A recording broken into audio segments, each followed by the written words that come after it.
বিসমিল্লাহির রহমানির রহিম।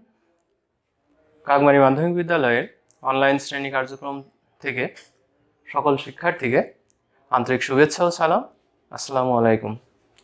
আশা করি আল্লাহর রহমতে তোমরা সবাই ভালোই আছো। তোমাদের দোয়ায় আল্লাহর রহমতে আমিও মোটামুটি ভালোই আছি। তো আজকে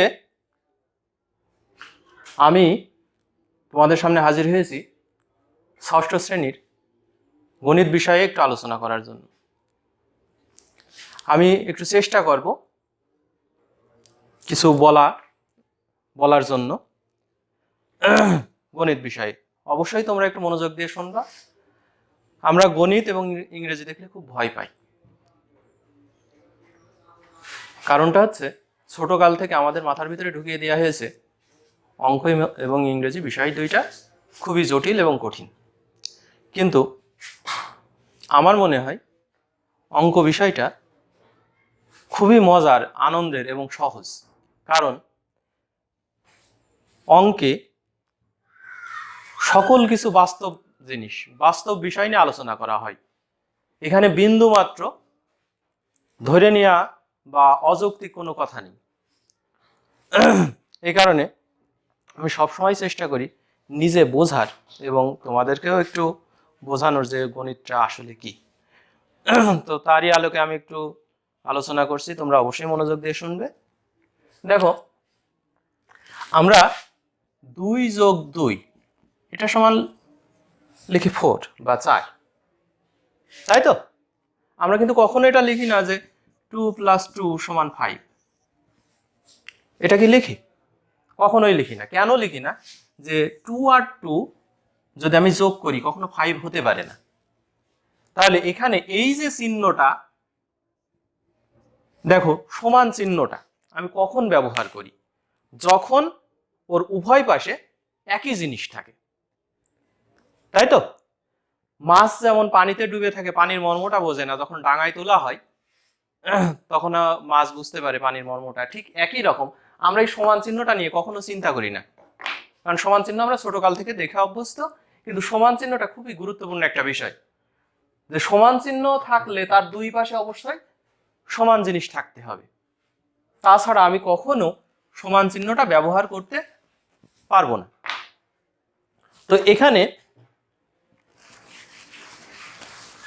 আমি আরেকটু নতুন বিষয় লিখে দেখো, x + 2 = 4 লিখলাম। এবার মাঝখানে সমান চিহ্ন আছে, তাহলে আমি কি বলতে পারি? অবশ্যই বাম পাশ আর ডান পাশ সমান, একই জিনিস আছে। ডান পাশে সমান চিহ্নের ডান পাশে যেহেতু 4 আছে, তাহলে আর বাম পাশে অবশ্যই 4 হতেই হবে। কিন্তু সমস্যাটা তৈরি করে দিয়েছে কে? দেখো, x এর সাথে 2 যোগ করতে হবে, যোগ করে আমার 4 বানাতে হবে। আমরা তো অবশ্যই জানি x কি, কারণ আমরা পূর্ববর্তী অধ্যায়ে শিখে আসছি x হচ্ছে চলক বা অজানা রাশি। সেক্ষেত্রে আমরা আরো জানি যে x হচ্ছে অজ্ঞাত রাশি বা অজানা রাশি, যার মান পরিবর্তনশীল, যে কোনো একটা সংখ্যা আসতে পারে। তাহলে এখন দেখো, খুব সহজে আমরা চিন্তা করতে পারছি যে x এর যায় কত হলে এই 2 এর সাথে কত যোগ করলে 4 হবে, তাই না?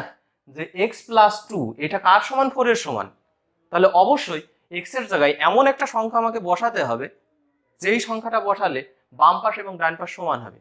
তো আমি খুব সহজেই দেখছি যে x এর জায়গায় যদি আমি 2 বসিয়ে দিই, 2 + 2 = সেই 4 পেয়ে যাচ্ছি, তাই তো?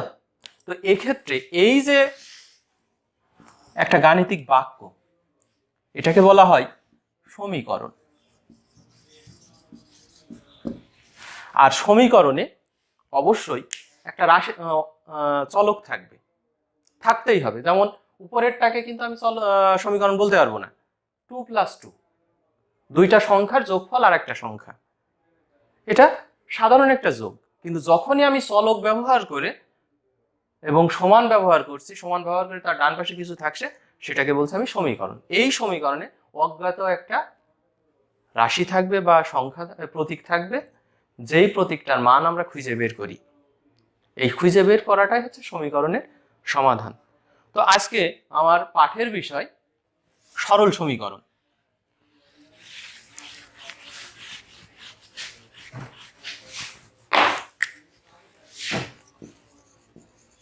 সরল সমীকরণ। তো সরল সমীকরণ সম্পর্কে আমরা একটু ধারণা পাইছি। বইয়ে অনেক কঠিন কঠিন শব্দ আছে সংজ্ঞা হিসেবে, তা আমি সবসময় চেষ্টা করি একটু সহজভাবে নিজের মতো করে নিজের মাথায় বিষয়গুলো সাজিয়ে রাখতে। এই কারণে আমি বইয়ের সংজ্ঞাটার দিকে তাকাবো না, আমি আমার মতো করে বলি যে একটা সমীকরণের দুইটা বৈশিষ্ট্য থাকতে হবে। একটু লক্ষ্য করো, প্রথম বৈশিষ্ট্য চলক থাকতে হবে।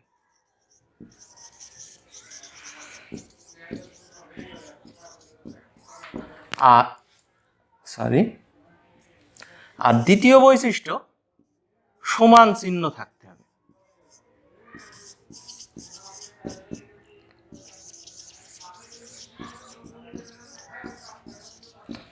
যদি কোনো গাণিতিক বাক্যের এই দুইটা বৈশিষ্ট্য থাকে তাহলে অবশ্যই সেটাকে আমি সমীকরণ বলবো। এখন দেখো 5x + 4 = 24, এটাকে আমি সমীকরণ বলতে পারবো কিনা? তাহলে আমার যখনই আমি এই গাণিতিক বাক্যটা দেখবো তখন সমীকরণ কিনা আমার যাচাই করতে হলে এই দুইটা বিষয় মাথার ভিতরে চলে আসতে হবে। দেখতে হবে যে এখানে চলক আছে কিনা। তাহলে চলক আছে কিনা আমরা একটু দেখি, অবশ্যই আছে। আর কি দেখবো, সমান চিহ্ন আছে কিনা। সমান চিহ্ন অবশ্যই এখানে আছে, যেহেতু আমার দুইটা বৈশিষ্ট্যই মানছে তাহলে অবশ্যই এটা একটা সমীকরণ।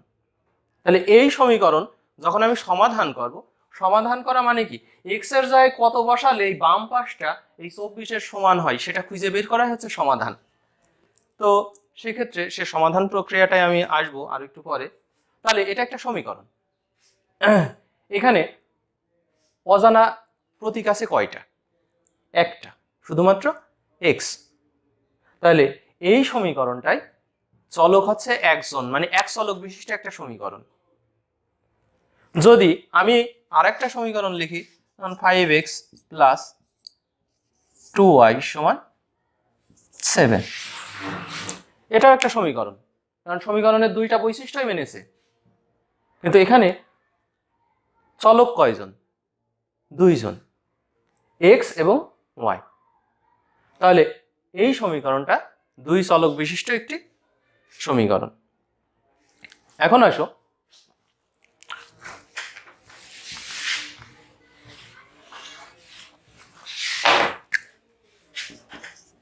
5x² + 10x = 7, এটাও একটা সমীকরণ, তাই তো? আমরা দেখছি এখানে সমান চিহ্ন আছে, চলক আছে।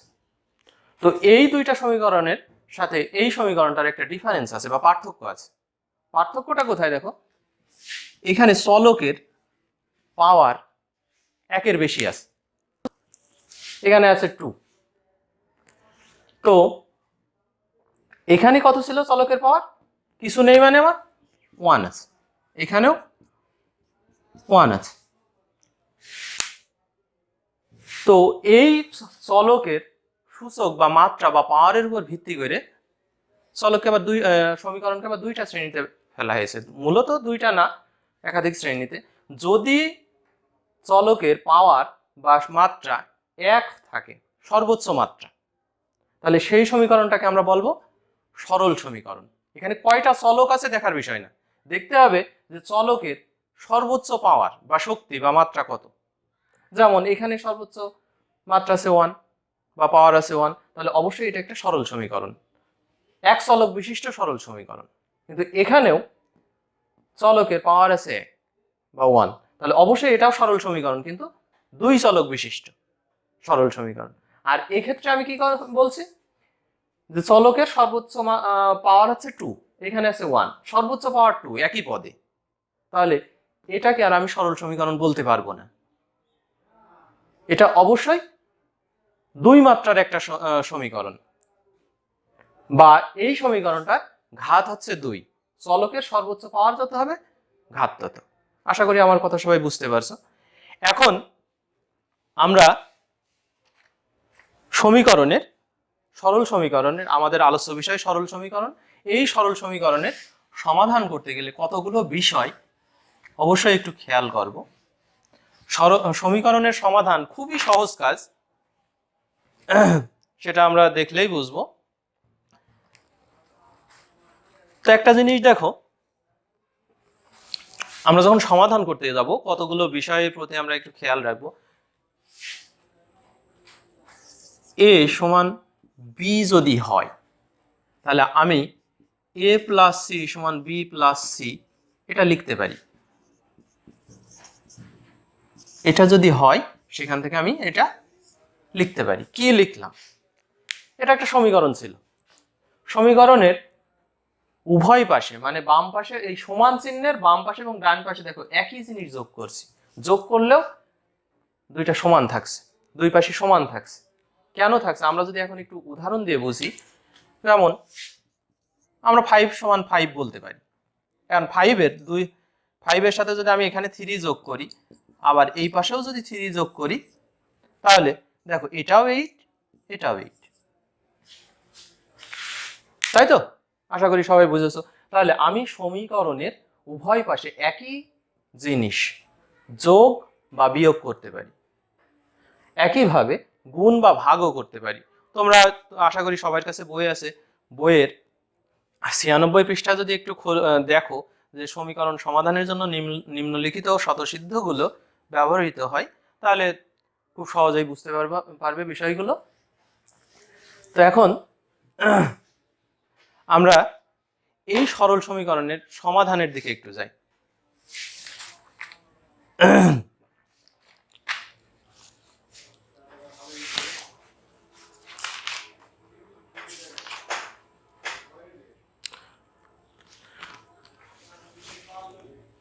অনুশীলনীর 12 নম্বর প্রশ্ন,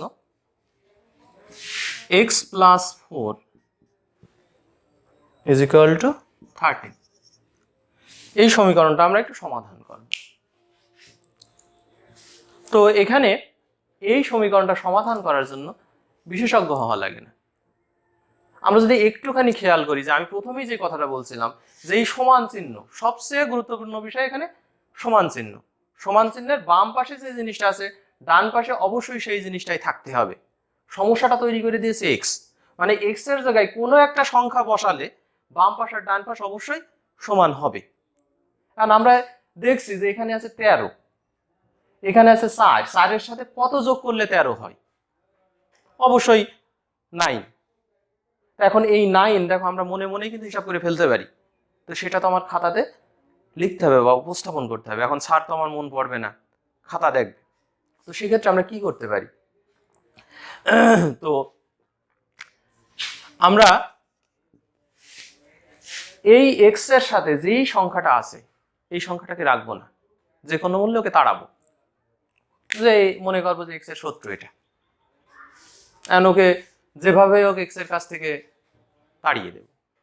তো তাড়িয়ে দেওয়ার অনেকগুলো পন্থা আছে। আমি কি করতে পারি?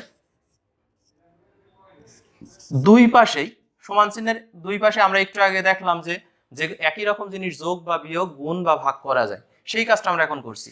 আমি যদি এখানে 4 এর সাথে 4 বিয়োগ করে দিই তখন কিন্তু আর 4টা থাকছে না। তাহলে আমি 4 যদি বাম পাশে বিয়োগ করি সমান চিহ্নে, তাহলে অবশ্যই ডান পাশেও বিয়োগ করতে হবে।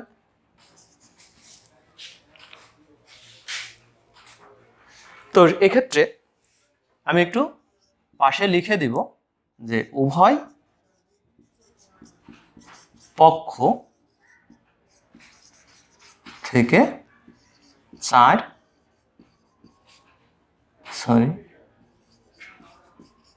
বিয়োগ করে। তাহলে এখানে দেখো এখানে থাকছে এক্স আর এই পাশে থাকছে সেই 9।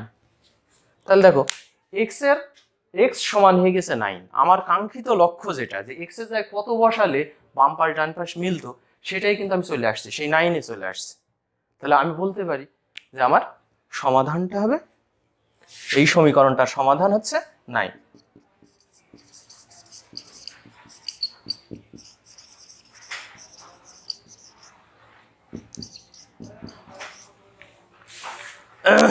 এখন আমার কাছে যদি কেউ জিজ্ঞেস করে যে এই সমীকরণটা দিয়ে যে এক্স এর জায়গায় কত বসালে বাম পাশ ডান পাশ সমান হবে, এখন তখন কিন্তু সে যদি আমার বলে না দেয় যে খাতায় কি দেখাতে হবে কি এক লাইনে করে দেবো কি ক্যালকুলেশন করে বা হিসাব নিকাশ করে বলতে হবে, আমি যদি পারি এই এইটা লাইনটা বাদ দিয়ে করতে, শুধুমাত্র যদি উত্তরটাও বের করে দিতে পারি, অবশ্যই সেটা সঠিক। যে একটা জিনিস একজন দেখা যাচ্ছে 10 লাইনে করছে আর আমি যদি 2 লাইনে করতে পারি, আমারটা যদি সঠিক থাকে, তারটাও সঠিক আমারটাও সঠিক, ভয় পাওয়ার কিছু নেই। এই কাজটাকে আমরা আবার একটু সংক্ষেপেও করতে পারি। যে অনেকের কাছে মনে হতে পারে যে 2 পাশে 4 বিয়োগ করছি, এটা একটু কঠিন। তা আমি এই কাজটাকে আরেকটু সংক্ষেপে আমরা যেভাবে প্রচলিত নিয়মে করে থাকি, যে সমান চিহ্নের বাম পাশের যেই চিহ্ন থাকে ডান পাশে নিয়ে গেলে তার বিপরীত চিহ্ন হয়। যে আমি 4টাকে ওই পাশে নিয়ে যাব, যেহেতু প্রথমেই বলছিলাম যে এক্স হচ্ছে 4 এর শত্রু, বা এক্স এর শত্রু আছে 4, তাহলে 4কে আমি ওই পাশে নিব। তো সেক্ষেত্রে আমি কি করতে পারি,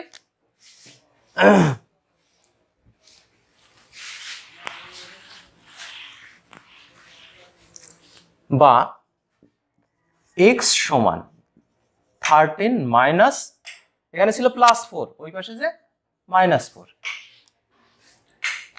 সেখান থেকে আমি বলতে পারি খুব সহজে এক্স সমান 13 - 4 = 9। তো আমরা আরেকটা সমস্যা একটু সমাধান করার চেষ্টা করি।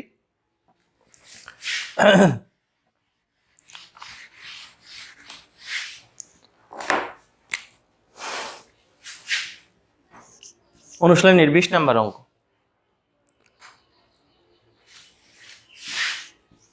(3x - 5 = 17). এখানেও একই কথা, এক্স এর জায়গায় কত বসালে দেখতে হবে বাম পাশের মানটা 17 হয় বা 17 হয়। এক্ষেত্রে এই 3 আর 5 হচ্ছে এক্স এর শত্রু। আমি 3 আর 5কে এক্স এর কাছ থেকে তাড়াবো। যদি তাড়াতে পারি তাহলে এক্স এর জায়গায় কত বসালে 17 হবে সেটা খুঁজে পেয়ে যাব। তো এখানে প্রথম কথা হচ্ছে, এই দুইজনকে তো আমি তাড়াতে চাচ্ছি, বা এরা দুইজন ওর শত্রু, এক্স এর শত্রু। সেক্ষেত্রে আমার প্রথম কাজ হচ্ছে যোগ বা বিয়োগ আকারে যারা থাকবে তাদেরকে তাড়াবো। তাহলে এখানে প্রথমে কাকে তাড়াবো, অবশ্যই 5কে তাড়াবো। এখানে আছে -5, তো -5কে আমি কিভাবে তাড়াতে পারি, 3x - 5, তাহলে উভয় পাশে এখানে যেই সংখ্যাটা থাকবে -5 আছে, -5, তাহলে আমি উভয় পাশে +5 নেব। সমান চিহ্নের উভয় পাশে যখন +5 নেব তখন এই 5টা থাকবে না। এখানে যদি মাইনাস আম থাকে তাহলে এখানে দেবো প্লাস আম। কথা আশা করি বুঝতে পারছো সবাই। আর তারপর আরেকটু কথা বলি, আমাদের আসলে অনলাইন প্ল্যাটফর্মে ক্লাস নেওয়ার অভিজ্ঞতা কম, ভুলভ্রান্তিগুলো অবশ্যই ক্ষমা সুন্দর দৃষ্টিতে দেখবা। আর মানুষ ভুল করতে করতেই শিখে, আমরা ভুলের ঊর্ধ্বে না। তো সেক্ষেত্রে 17 + 5, এখানে অবশ্যই সাইড নোট দিয়ে দিব বা পাশে লিখে দিব, উভয় পক্ষ 5 যোগ করে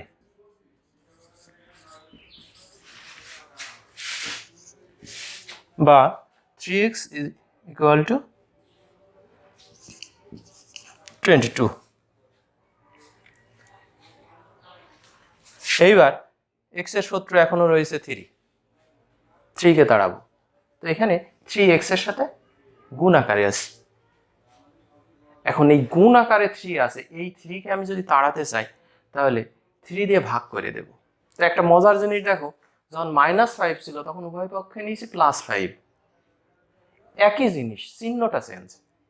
ঠিক একই রকম এখানে x এর সাথে 3 গুণ আকারে আছে, তাহলে আমি কি করবো, এখানে 3 দিয়ে উভয় পক্ষকে ভাগ করে দেব। তো সেক্ষেত্রে 3 দিয়ে যদি ভাগ করি,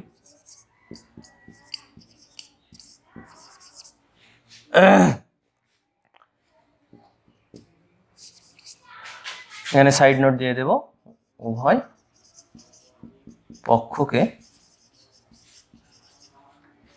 3 দ্বারা ভাগ করে, অতএব x ইকুয়াল টু 7/1/3। সাধারণত যদি কোনো জায়গায় অপ্রকৃত ভগ্নাংশ থাকে সেটাকে আমরা মিশ্র বানিয়ে দিই। এখন কেউ যদি 22/3 লেখো সেটাও সমস্যা না, লিখলে লিখতে পারো, তবে সবচেয়ে সঠিক রূপ হচ্ছে এটা, বা এটা তুমি দশমিকেও নিয়ে যাইতে পারো, তোমার ইচ্ছা। তো অতএব নির্ণয় সমাধান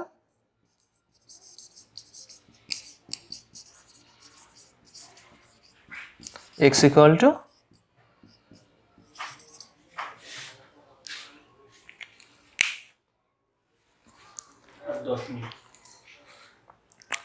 এখন আসো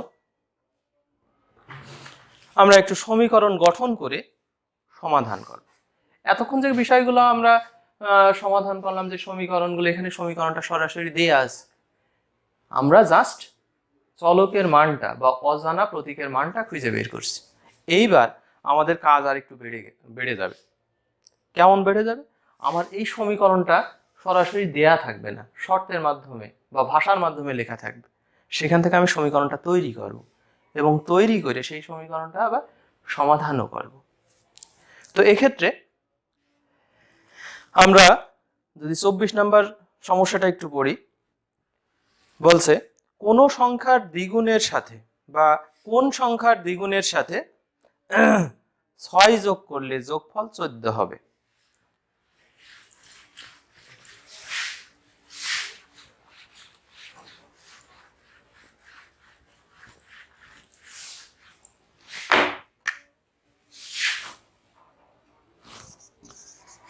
আমি একটু প্রশ্নটা তুলি বোর্ডে।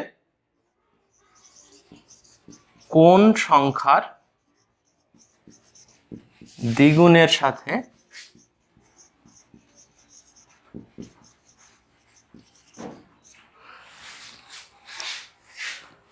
6 যোগ করলে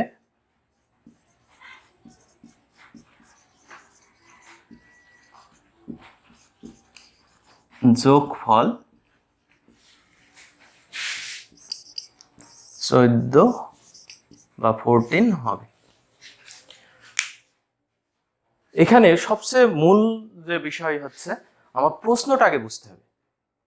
আমি যদি প্রশ্ন না বুঝতে পারি, প্রশ্নে কি বলছে, কি দেয়া আছে আর কি চাইছে, যদি আমি এটা বুঝতে না পারি, তাহলে কোনোভাবেই উত্তরটা বের করতে পারবো না। তো এখানে বলছে কোন সংখ্যার, তার মানে আমার একটা সংখ্যা খুঁজে বের করতে বলছে, সেই সংখ্যার দ্বিগুণ, মানে তাকে 2 গুণ করব, 2 গুণ করে তার সাথে আবার 6 যোগ করব। তো অনেকগুলো কথা একসাথে রয়েছে, তো আমি একটু ভেঙে ভেঙেই চিন্তা করি। কোন সংখ্যার দ্বিগুণের সাথে, মানে আমার কোন একটা সংখ্যা খুঁজে বের করতে বলছে, তো সেই সংখ্যাটা অজানা জিনিস, আমার জানতে হবে। তো সেটাকে আমি ধরে নিই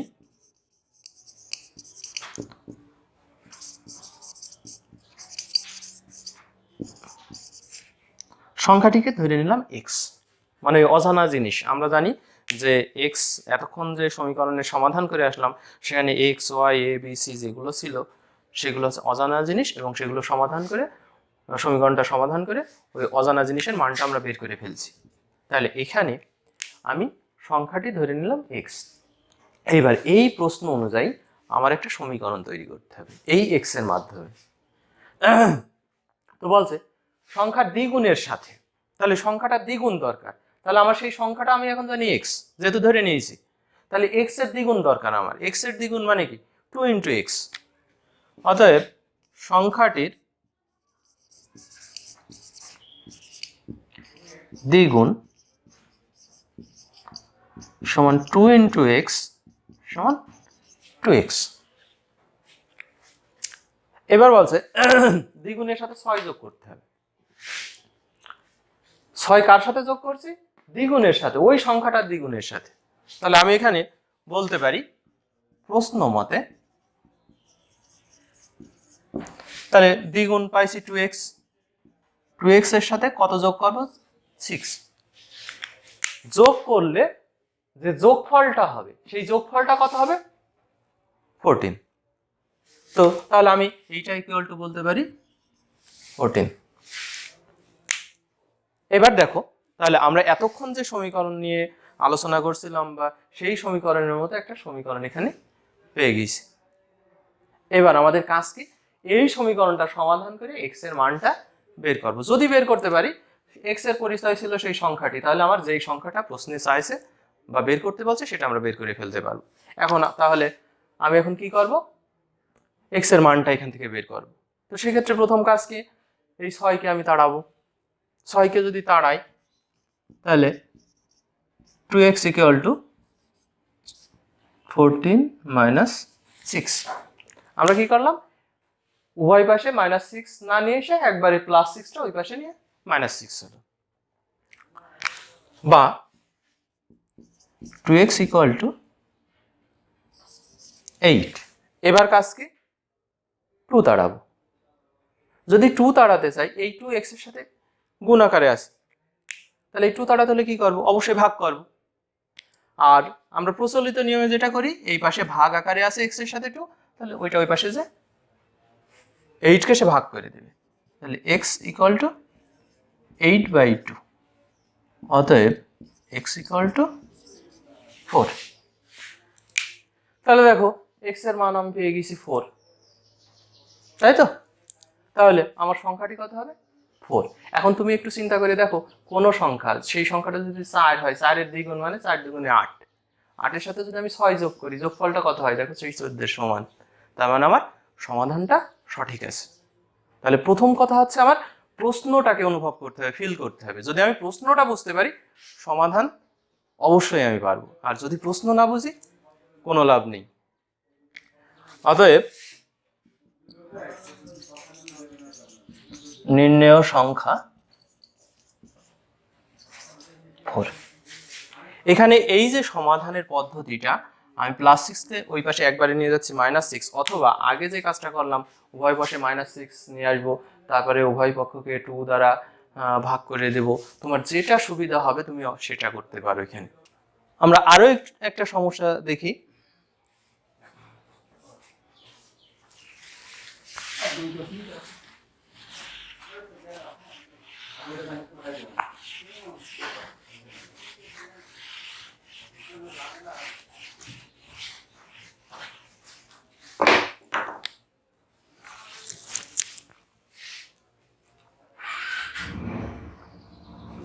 32 নম্বর সংখ্যা সমস্যাটা আমরা একটু দেখি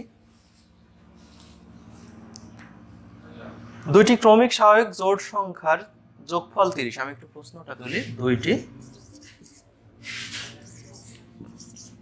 ক্রমিক স্বাভাবিক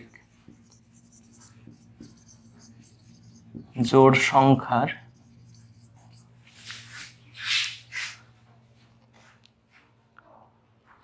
যোগফল 30 হলে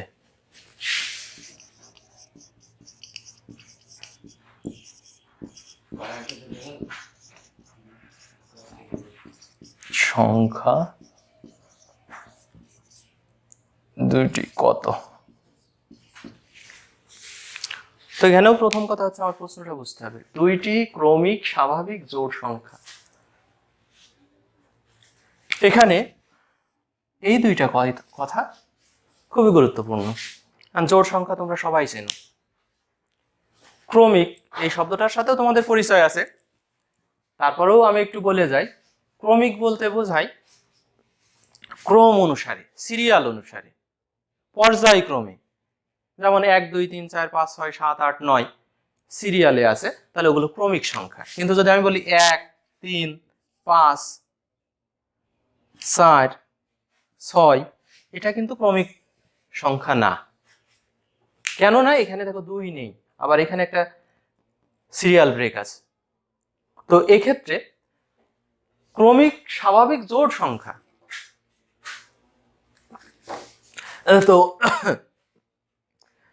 স্বাভাবিক জোড় সংখ্যা তো আমরা চিনি সেখানে এগুলো থাকতে পারবে না 2 4 6 8 10 এরকম। তো আমাদের বলছে দুইটি ক্রমিক স্বাভাবিক জোড় সংখ্যার যোগফল 32। তার মানে এমন দুইটা জোড় সংখ্যা যেমন 2 4 6 8 10 12 14 16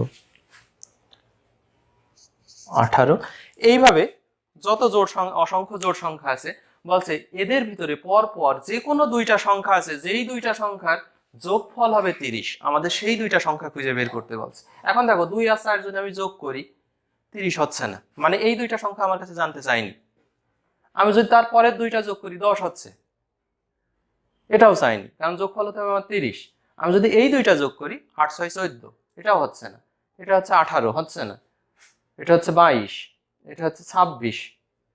এই দুইটা যদি আমি যোগ করি 14 এবং 16, এরা দুইজন ক্রমিক পর পর। আবার এই দুইটা জোড় সংখ্যা যদি আমি যোগ করি তাহলে অবশ্যই দেখো সেই 30 হয়ে যাচ্ছে। তার মানে এই প্রশ্নে আমার এই 14 এবং 16 খুঁজে বের করতে বলছে। তাহলে আমার তো অবশ্যই একটা প্রচলিত নিয়মে আসতে হবে। সমীকরণের অধ্যায়ে যেহেতু আছি, সমীকরণ তৈরি করে আমার সমাধানটা করতে হবে।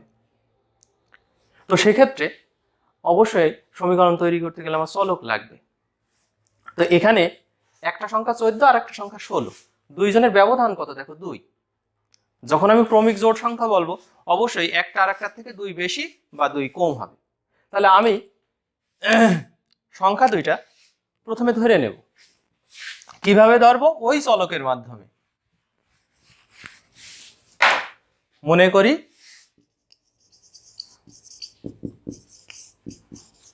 ক্রমিক স্বাভাবিক সংখ্যা দুইটি, ছোটটা ধরলাম x, তাহলে তারপরেরটা কত হবে? অবশ্যই x এর থেকে 2 বেশি, কারণ একটা জোড় সংখ্যা থেকে তারপরের জোড় সংখ্যায় গেলে ব্যবধান হয় 2। এইবার কি বলছে? জোড় সংখ্যার, সরি একটু ভুল হয়েছে, জোড় সংখ্যার যোগফল 30, ওই দুইজনের যোগফল 30। আমি তখন সংখ্যা দুইটা ধরেছি, একটা হচ্ছে x আর একটা x + 2, তাহলে অবশ্যই এই দুইজনের যোগফল এই 30-এর সমান। তাহলে আমি বলতে পারি শর্ত মতে বা প্রশ্ন মতে সংখ্যা দুইটার যোগফল বের করছে এবার ইকুয়াল টু 30। প্রথম সংখ্যা যোগ দ্বিতীয় সংখ্যা ইকুয়াল টু 30। একটা সমীকরণ তৈরি হয়ে গিয়েছে। এবার এই সমীকরণটা আমি কি করব? সমাধান করে x এর মান বের করব। যখন আমি x এর মান পেয়ে যাব তাহলে সংখ্যা দুইটাও পেয়ে যাব। তো একটা x আর একটা x যোগ করলে অবশ্যই দুইটা x। এবার এই 2 তাড়াবো, তাহলে 2x ইকুয়াল টু 30 - 2 বা 2x ইকুয়াল টু 28 বা x ইকুয়াল টু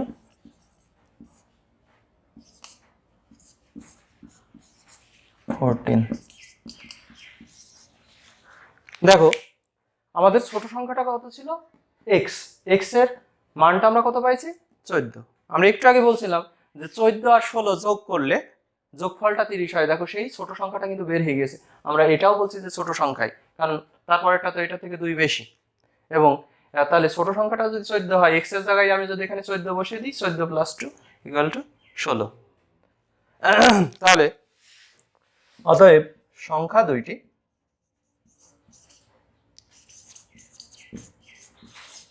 যথাক্রমে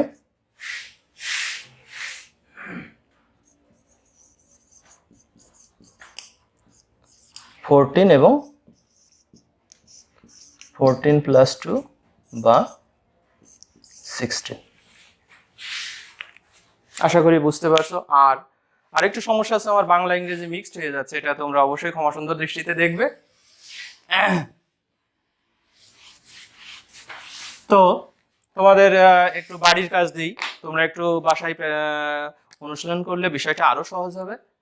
তো অবশ্যই তোমরা একটু চেষ্টা করবে নিজের থেকে। আর কখনো গাইড দেখবা না, না পারলে পরিবারের বড়দের সাহায্য নেবে, বা তোমার আশেপাশে যারা বড় ভাই বোন আছে বা শিক্ষকদের সহযোগিতা নেবে। গাইড দেখাটা খুবই খারাপ কাজ, কারণ এখানে মাথাটা, তুমি যখন গাইডটা দেখবে তোমার মাথাটা আর ইউজ করবে না বা ব্যবহার করবে না, তাহলে তোমার সমস্যাই থেকে যাবে। অঙ্ক পারো বা না পারো সেখান থেকে তুমি খুব একটা লাভবান হবে না। তো বাড়ির কাজ,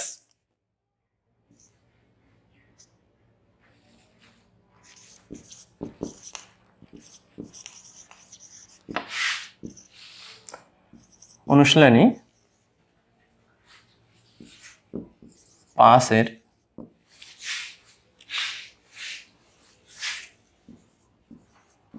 18 নম্বর থেকে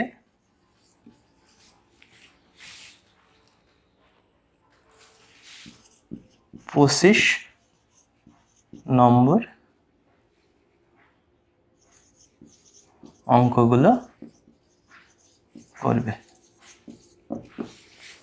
তো আজকের মতো এই পর্যন্তই। সবাইকে আবারও আন্তরিক শুভেচ্ছা ও সালাম জানিয়ে শেষ করছি। আসসালামু আলাইকুম।